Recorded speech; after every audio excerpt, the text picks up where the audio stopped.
Hey, Tony Gasson here. Y'all got to forgive me. Sitting in my wife's closet just because she got this nice, comfortable chair here, and I was sitting in the bed, and my lighting just wasn't right. But wanted to pop in because I seen two things this morning, and this very important, and it's something that we're in a new day right now. I saw something. I don't know if it was real news or fake news, but I don't know if it was relationship related, and that was what happened at Lakewood Church, at Joel Osteen Church. But I don't know if that was relationship related or just something demonic or if it's even real news. But the other thing that I seen was a young man, looked like he was about 30. He was a Caucasian male in Pittsburgh. He was stalking his ex, stalking his baby mama, child of his mother, the mother of his child. And he was stalking her for months and sent her a bunch of crazy texts. And then he paid, I think it was 3 people, $5,000 and a bunch of kilos of cocaine to take out to kill her boyfriend. And I want you to think about that. Really think about that. Like, here is this young man who decides to date this woman. And this woman has an ex that ain't got nothing to do with this young man.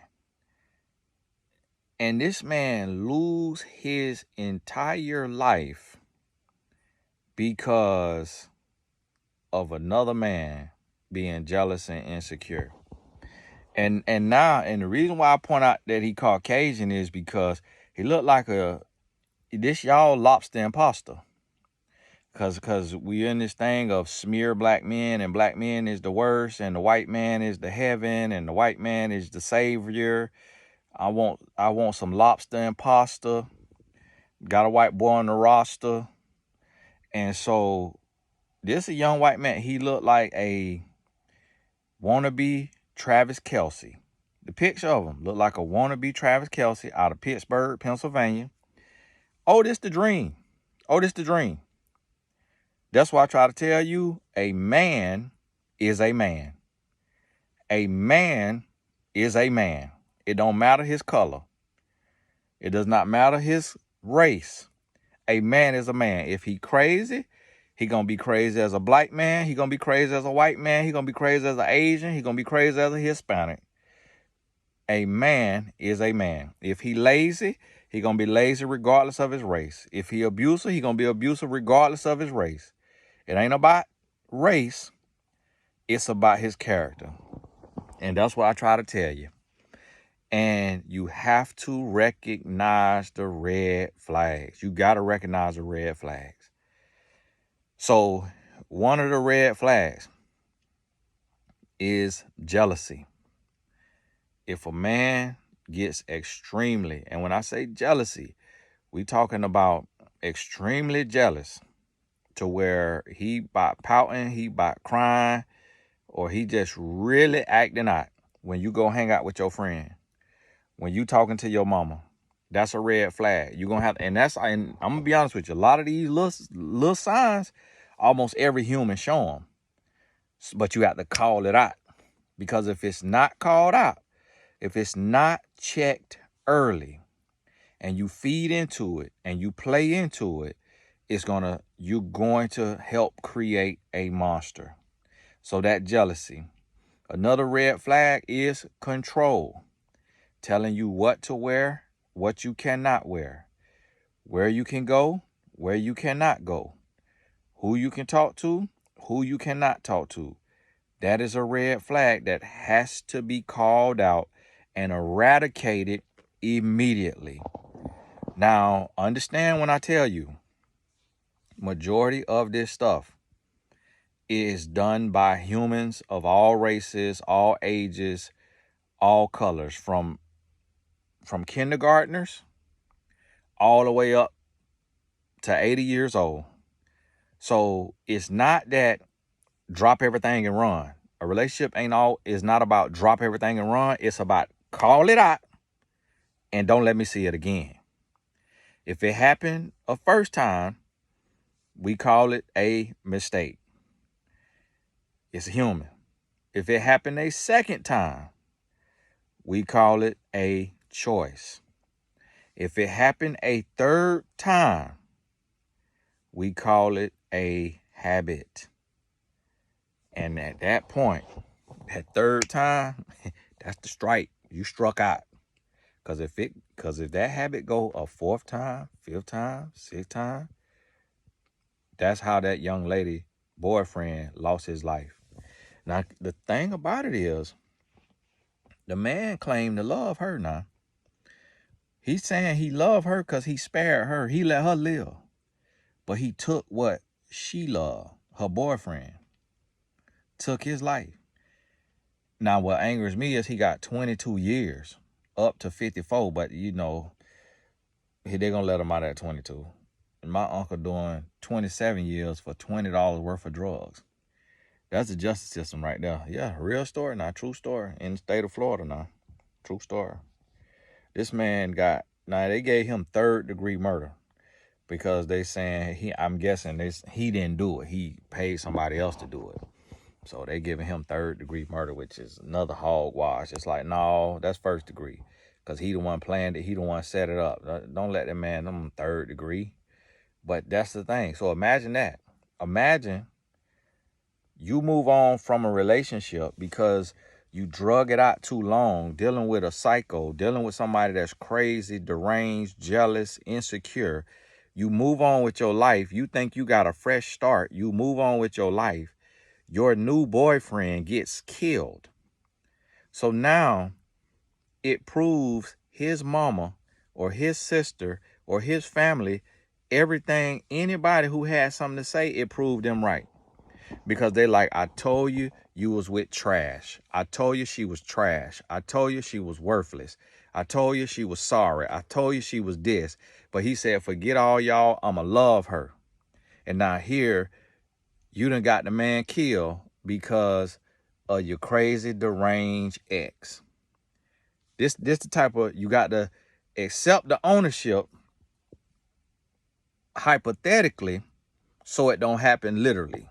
Meaning, the young lady, she can't live her life blaming herself because of what her ex did.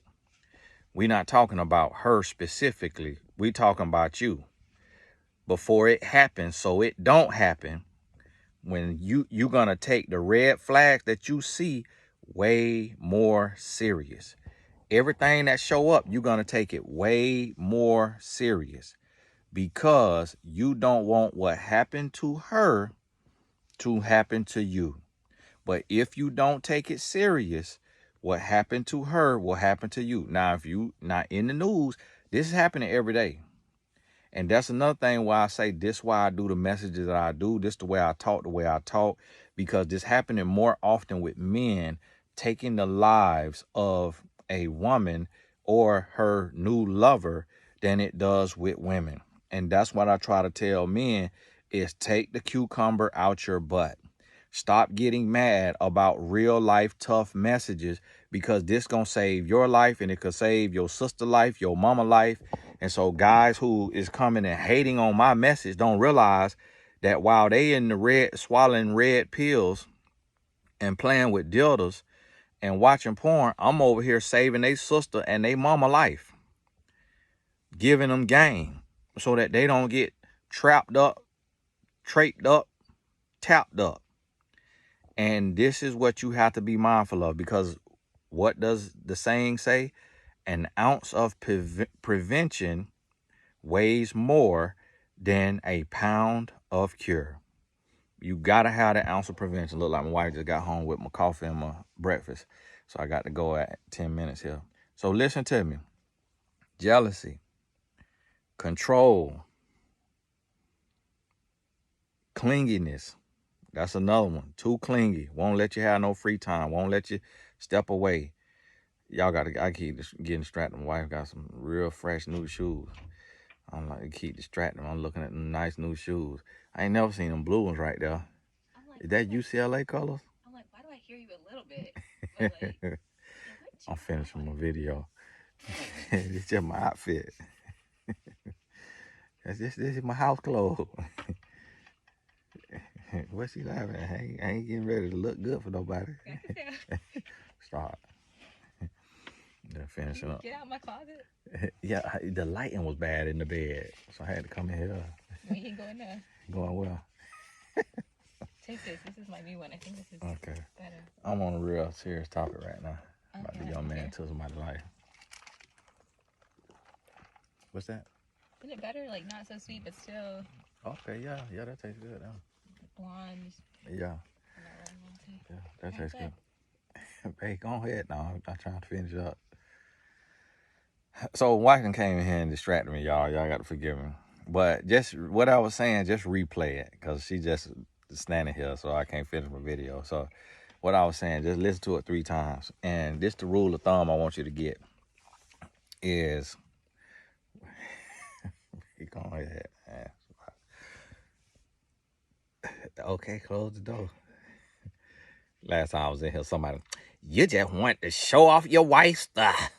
I'm like, what am I showing? He like, right, I'm not doing a closet tour. It's just literally a comfortable chair.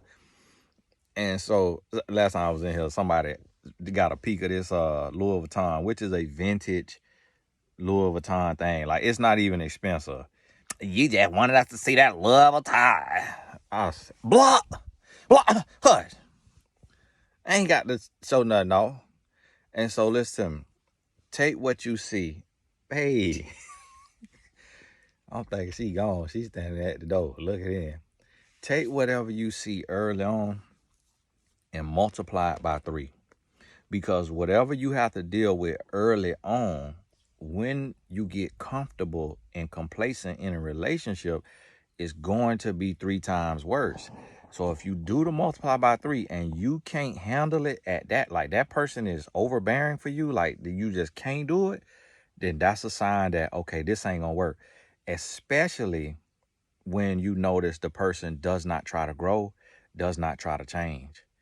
Because I say that to say, you're going to have to deal with a little bit of this with almost every human.